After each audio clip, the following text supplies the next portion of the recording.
nice coat, white coke. How you live with that smoke? Hop in, jock in. I'm just kidding, I'm broke. Sit a lot, I've been waiting for the day I don't get my pay. Check will make me happy instead of me getting laid. Never done in the middle with a gun. Put a hole in his chest, put a torso, don't fall right in the sun. But until the desert does, we don't have no fun till we chillin' at my graveside. I'll be wishing I'm dead. I've been missing my friends, get me out of my head. All the letters I sent. I'll be wishing I'm dead. I'll be wishing I'm dead. I've been missing my friends, get me out of my head. All the letters I sent. I'll be wishing I'm dead. All right. Dex, geez, how do you get here? Dex, I'm sure you have some stories about all the finance people that you follow on YouTube. I'd be curious what you think too. You probably are a lurker. You're probably more of a lurker than I am, I'd assume. But anyways, notifications. There you go. I was gonna do this as a video, but it's honestly just so much easier just to do these things live. You can just pop it up and it goes. I don't have to edit the video. Off it goes. It's not much of a different process, honestly. I don't know if I'm gonna have time tomorrow's gonna be busy. So we'll get into it. Let me hold on a second. Let me get this right. The one negative of being live is that you don't necessarily have everything set. Oh no, where'd it go? Okay, 1 second. Where did it go?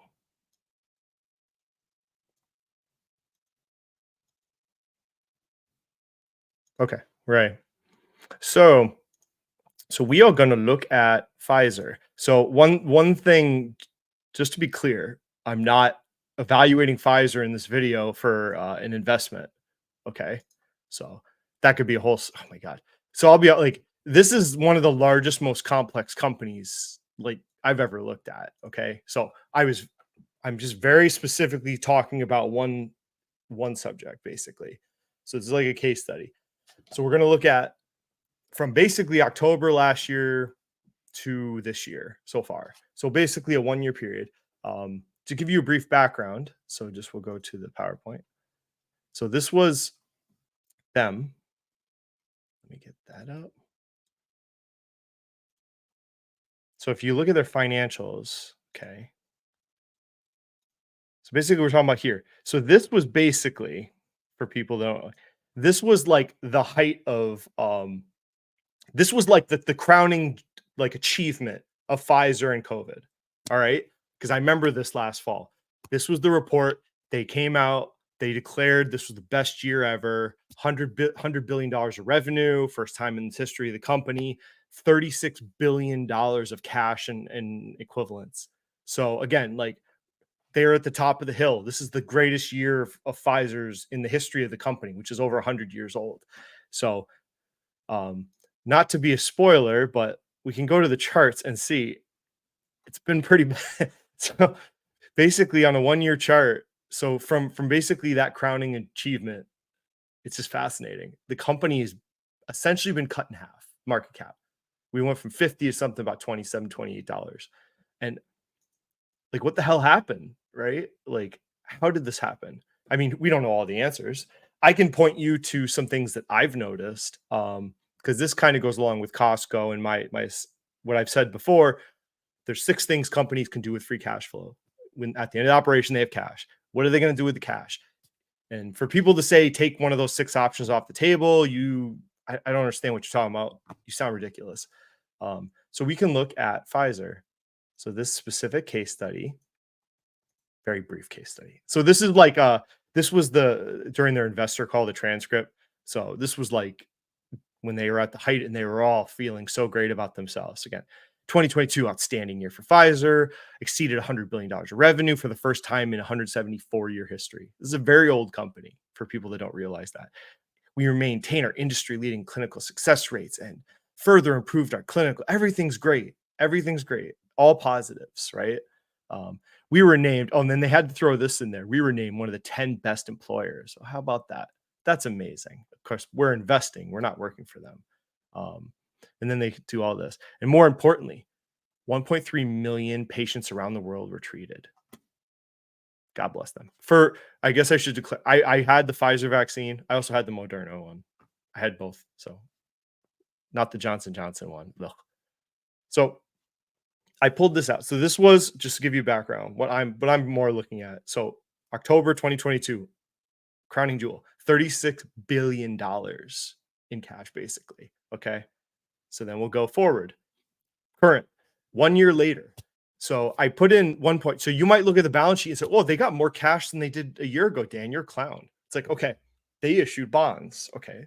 So I'm subtracting the bond issuance out as best I can. So now we're down to, if you take the bond issuance out, now they're down to 14.5 billion dollars of cash. So they've lost almost, so $21.5 billion of cash has evaporated essentially from Pfizer's balance sheet in 1 year, from the top of the hill.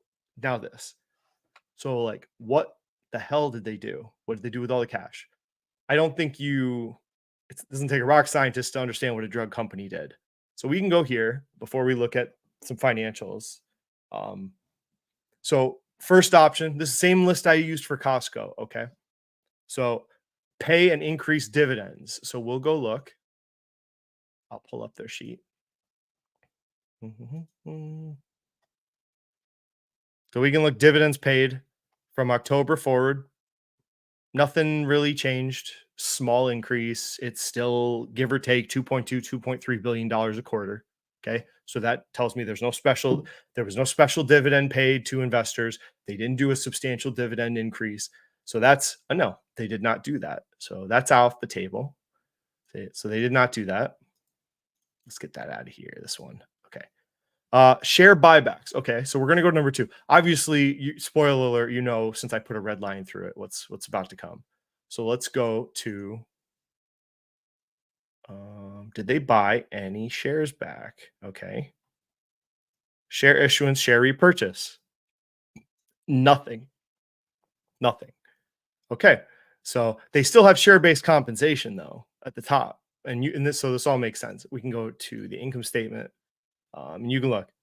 The share, they're not. It's just a creeping barrage of shares to some degree. Freaking mess of a company. So that's a no, nothing substantial, right? They may be just enough. They're issuing a little bit, not really much repurchase. So that's out. Obviously we already proved they spent a lot of cash. They didn't save for a rainy day. So now we can look at, okay, organic growth. We're going to look at organic growth. Any big pops in research and development. We go look at research and development, this line. I mean, nothing really substantial. There was a slight uptick after, the first quarter after what we're talking about. Otherwise, that's not really what happened to the cash. So we are left with basically the one that you probably all thought, oh, pay down debt. No, there was no real pay down debt. There was tons of issuing of debt. Got news for you. So we're down to this. This is what they did with the cash. Okay. $20 billion evaporated basically in 1 year. Mergers and acquisitions. It's basically the whole explanation for what they did. So what we can show you is they bought. So two acquisitions have gone through substantial. All right. They also do investments outside of acquisitions. They do like small investments. So, but this is basically where the cash went. So they bought this GBT. They already had like an investment stake in it. So this was like paying to to buy them out completely. So Global Blood Therapeutics and then Biohaven. So these were completed. So they talk about them here. Pfizer completes acquisition of Biohaven. And then they bought Blood Therapeutics. So we can go look at, where is it? So here's on their 10Q. They talk about the goodwill and the acquisitions right here. So we can look at goodwill. Goodwill is basically, you don't have to say it's overpaid. It's just, the the fair market value of the assets, and then whatever's over that, they have to treat differently in accounting. So they call it goodwill. So if you want to say that means they overpaid, that's up to you to decide that. It's your debate. So the GBT one, they have 1.1 billion of goodwill. Biohaven, they took on, I saw it somewhere, 800 million of goodwill. You could read on their 10Q how they treated the rest of the costs, right? Research. They have like research costs and development costs that they then write down over a certain amount of time. So there is a big chunk of that money that we talked about. If I look at their financials, you can see it. So here's the acquisitions in the fourth quarter of 2022 acquisitions. Okay. And then here's all the money, positive meaning they sold short-term assets or the equivalents. So here you go. Here's how they paid for it. Straight cash. So that's basically the big chunk of what happened to all their money. 2 acquisitions. Okay. So this you can see, this was the debt issuance. They have another acquisition that's going to go through maybe next year, which is Seagen, this one, or Seagen, depending on, I think they changed their name, but that's the one they're going through currently. So it's a $43 billion acquisition. They took out $31 billion of debt. They said they did a $31 billion debt issuance, but on their balance sheet, it's showing 29 billion so far. So they might still have some of the bond issue. So you do the math, 43 minus 31. So that's the potential further cash they're going to need to fund this potentially. It hasn't gone through, so I don't know exactly. So they could be on the hook for another 10, 12 billion dollars of cash to get that transaction done. That they either have to find some way to fund that.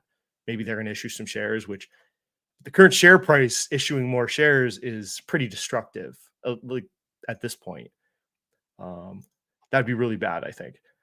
So that's where they stand. Basically, 2 acquisitions went through.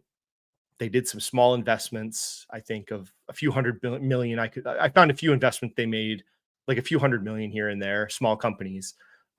So that's where some of the cash went. Other than that,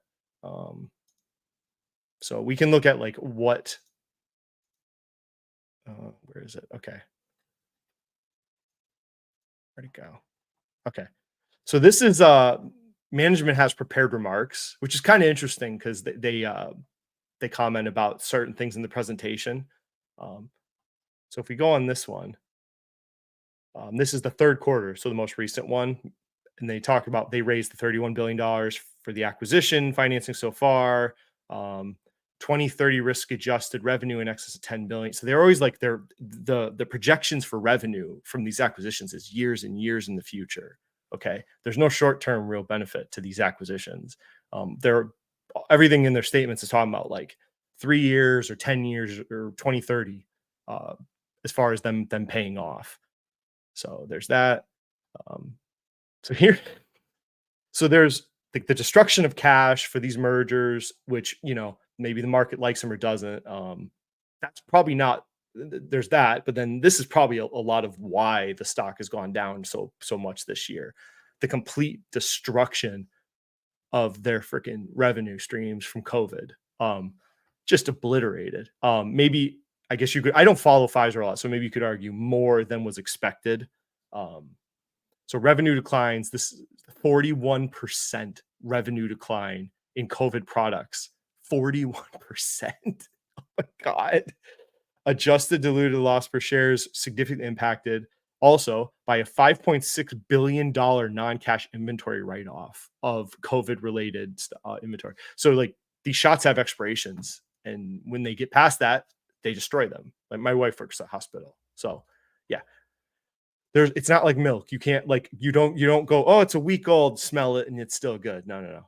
So they destroyed, this is obviously a non-cash. This didn't affect their cash, but it's another story for the company.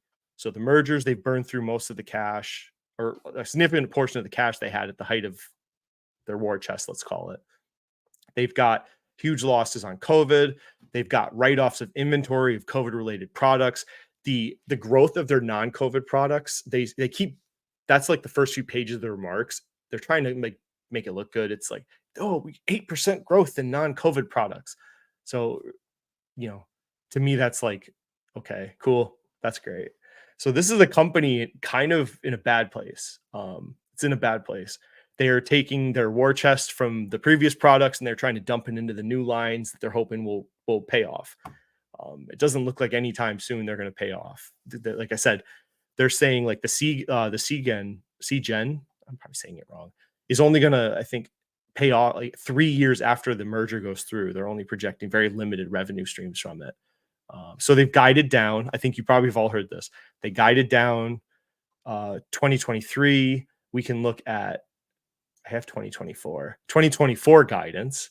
So they've, range down. So they've went down on their projections for next year. Here's the Seagen acquisition. They anticipate $8 billion in revenue from these drugs. Okay, this one. So Seagen expected to contribute $3 billion of revenue. So a $43 billion acquisition. It's only expected to produce $3.1 billion of revenue. That's not, we're not talking about cash flow or profits, just revenue.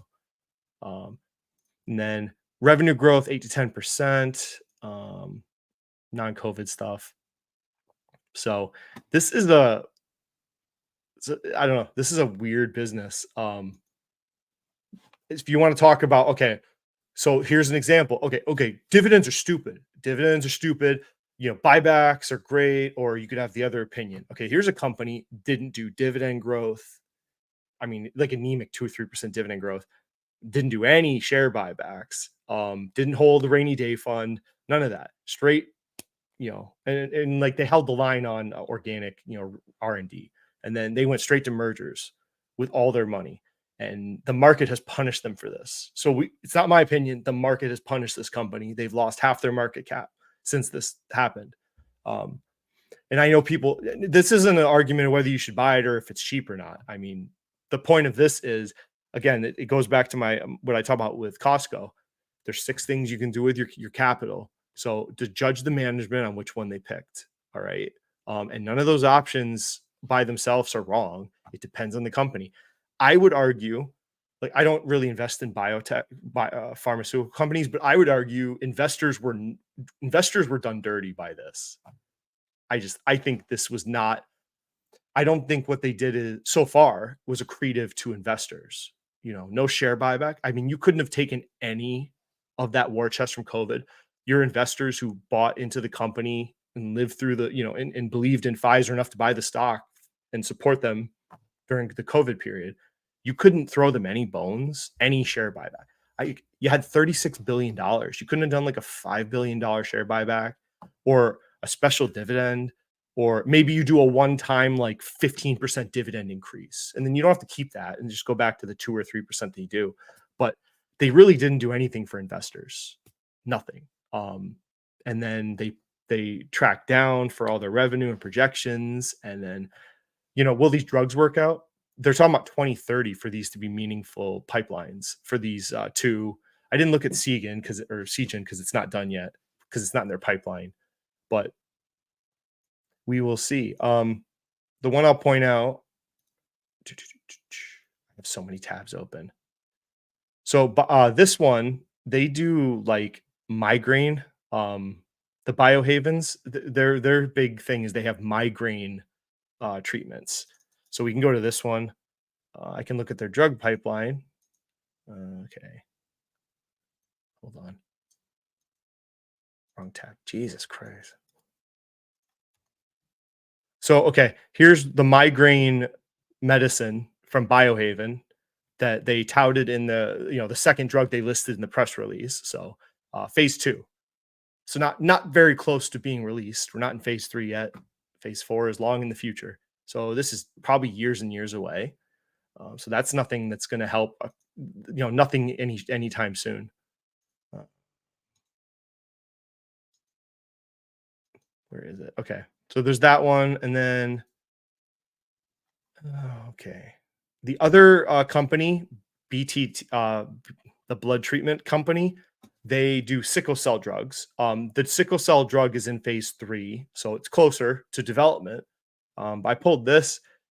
The one thing I was like, is sickle cell really that big? They paid like $5.7 billion for this company to do sickle cell treatment.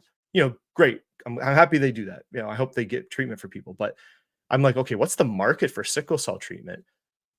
This is a report about the global market size of sickle cell disease was valued at 2.25 billion in 2022, projected to run up to maybe was to say 9.84 billion by 2030. So by 2030, it's almost 10 billion, but they just paid for one company that does sickle cell treatments. They paid almost 6 billion for it. I don't know. That's kind of, I'm not a doctor. Doesn't seem like the math checks out a lot. I don't know. So that's kind of an odd purchase or acquisition. But you're not going to know for years and years if these pay off. So for people that are looking to dive into Pfizer because it's historically low, I can see why the stock has been punished by the markets. That's up to you to decide. I'm not interested really in this type of company because I don't see them doing anything. Here's again, I evaluate the company and their decisions. I don't see them doing anything for investors that I would find to give me reason to buy this company. Like you could look at the yield of the dividends high. So here's an example for dividend investors. Okay, the yield's high. Okay, no doubt. But sometimes you got to realize a high yield is bad. That means the stock has not appreciated and they're doing anemic dividend growth. So yeah, that would explain this company. If I go look at a chart, I'm pretty sure this has been a less than stellar company to own for a long period of time. If I see 2 to 3% dividend growth and it's a high yield, that tells me the stock's not appreciated for some time. I mean, yeah, that's about it. I mean, this is crazy. Like, okay, if we go back to the beginning of this, January 2014, so we're 9 years ago, basically the same stock price. The stock is not appreciated in 10 years. That's wild. And that explains the yield. Like that, you got to be careful, dividend people. Like, okay, you see this yield percentage and you think, oh, that's a great yield. There's a story behind why a company like this has such a high yield. The stock is not appreciating as fast or near as fast as what they're doing with dividend growth. And the dividend, like what's the dividend growth? I mean, 2%. It's always been like this. I've always stayed away from Pfizer. It's just anemic. They don't return any value. I don't see the point. But this isn't like a research on Pfizer. Not that type of video. So other than that, so there's those issues. Then we can talk about like some other issues recently. They had a failed weight loss drug. Apparently, it has nasty side effects that were so bad that people just stopped taking the drug. Even in the clinical trials, the people just dropped out because they're like, I'm not taking this. This is terrible. And it was, I think it was a twice a day drug, which that's another thing. Like, do people really want to do a drug twice a day? Yeah. Twice a week. Okay. The pill was twice a week. I'm sorry. That's a different dosage. I think Ozempic, if I remember, is once a week. So this is a little more. But yeah, the side effects sucked and people bailed on it. So they've given up on this drug. So they did not buy this from the mergers I looked at. So that is Pfizer. So again, don't be like, I think some sort of dividend, because if you look, say, oh, they should do share buyback. Okay, if they had done share buybacks, and we can like I've talked about, say they wanted to do a share buybacks of the stock. Okay, if they'd done it when they had $36 billion, top of the hill. If they had done share buybacks, they would have lost almost 50% of the value of those shares they bought back because they would have bought those shares back at $50 and now the stock is like $27, $28. So you have to understand, like when a company's doing well and they have cash to buy shares back, it also correlates to the stock being higher, most likely. Those two usually go together. So then if things go wrong, like what happened with them, the complete obliteration of their COVID business, and so much so they had to write off inventory. Okay, if they had done huge share buybacks, I mean, this would be even worse than what happened to them now, with all their money being put into mergers and acquisitions. So special dividend would have been a one-time offering to investors to show appreciation with no long-term harm. I would say that would have been what I would have probably said. Like this is an outsized amount of cash from one specific period that they should have rewarded shareholders, I think. because what else are we investing in companies for? So, so here's again, like judge companies for what they're how they're allocating their cash. All right. It's a different story for everybody. This is not the same story as Costco. Okay. So again, I've said this before. I'll do more of these, but to just tell me that you just cross off some of these options and say they're always dumb is uninformed. And you can do better than that as an investor. So look at the companies themselves. So that's this video. Let's see, not too much here. If the math ain't math, and the Pfizer ain't Pfizer. I just I've never seen anything very. I own Merck.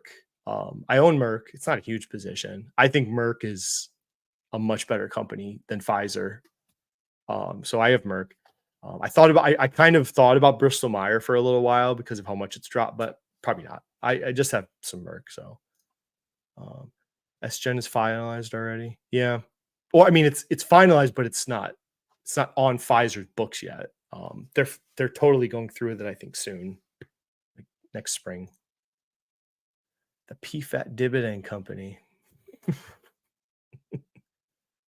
So that's that. I was debating if I should do the Paul Ebix video. Maybe I'll save that for later this week. Yeah. I want to watch the end of the football game. You're in for a treat.